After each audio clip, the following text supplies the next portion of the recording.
Olá, mais uma vez com vocês para ler um dos textos do meu livro Percepções de um Observador Distraído.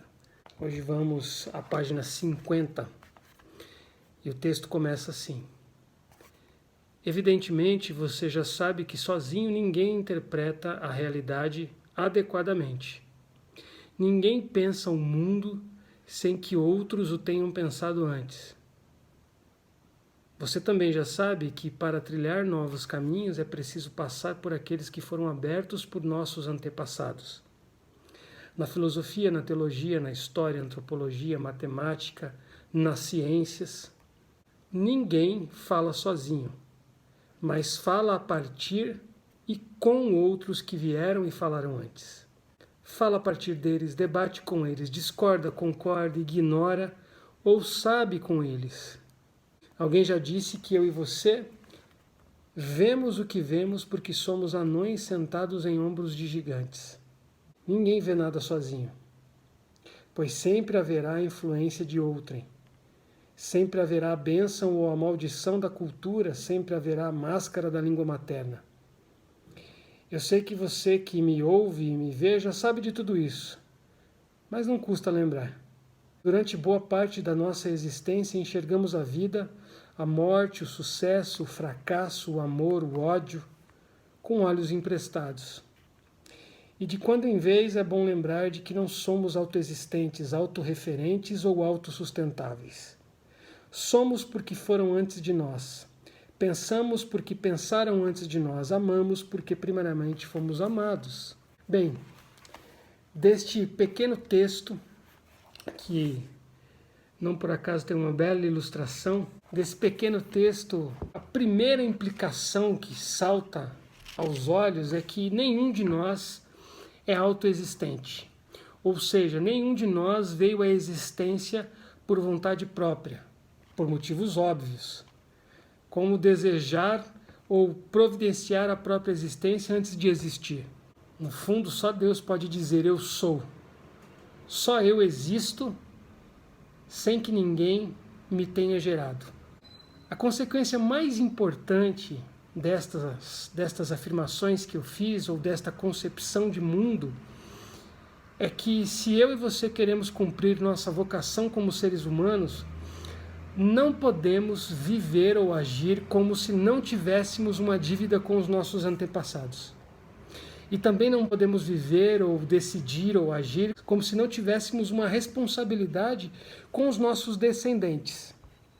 Sim, nosso mundo é uma confluência dos nossos antepassados conosco e com nossos descendentes. Esse grupo gigantesco de seres humanos habitando o tempo e o espaço e trocando influências. Aos nossos antepassados temos uma dívida, porque nos trouxeram até aqui, porque criaram caminhos para que a gente pudesse chegar, porque desbravaram não só lugares, desbravaram situações que talvez nós não teríamos condições de vencer, passaram por tempos que talvez nós não passaríamos como eles passaram. Por isso nós temos uma dívida com todos eles. E os nossos descendentes? Com os nossos descendentes nós temos uma responsabilidade. Que mundo deixaremos para eles? E como os formaremos de modo que eles sejam capazes de dar conta da sua própria vida, quando nós não estivermos mais, quando nós não pudermos mais habitar o mesmo espaço que eles. Esse texto, essa provocação que eu faço, levando em conta os nossos antepassados e os nossos descendentes, faz com que a gente pense em várias coisas. Mas eu tenho assim 3 coisas básicas que eu queria deixar para você e que você refletisse sobre elas, especialmente no momento em que nós estamos vivendo, em que a tendência de bate-pronto, sem muita reflexão, nosso instinto de sobrevivência às vezes vai falar mais rápido. Não dá para decidir assim. A gente vai ter que pensar de maneira um pouco mais comunitária para o tempo que nós estamos vivendo, para as necessidades que se colocam diante de nós, para essa circunstância em que vivemos. Portanto, eu acho que a gente precisa levar a sério o que o Paulo disse à igreja de Roma. Paulo disse em algum momento assim, olha, ninguém vive para si e ninguém morre para si. A gente vive para alguém, não é só para nós mesmos, e quando a gente deixa esse mundo, a gente deixa esse mundo e deixa para trás pessoas que nos amam. Talvez o que Paulo estivesse querendo dizer é que ninguém é uma ilha isolada e ninguém pode viver como se fosse único no sentido de não necessitar de outros ou de tomar decisões como se os outros não fossem importantes. Nós somos uma grande comunidade humana, uma grande aldeia, uma grande teia de relações de interdependência. Como se fosse um tecido, que quando a gente puxa aquele fiozinho do tecido que está saindo ali, e a outra parte do tecido se enruga. Essa é a trama da existência humana. Nenhum de nós vive para si, nenhum de nós morre para si. Segunda coisa, nós devemos aceitar a dívida que temos com os nossos antepassados.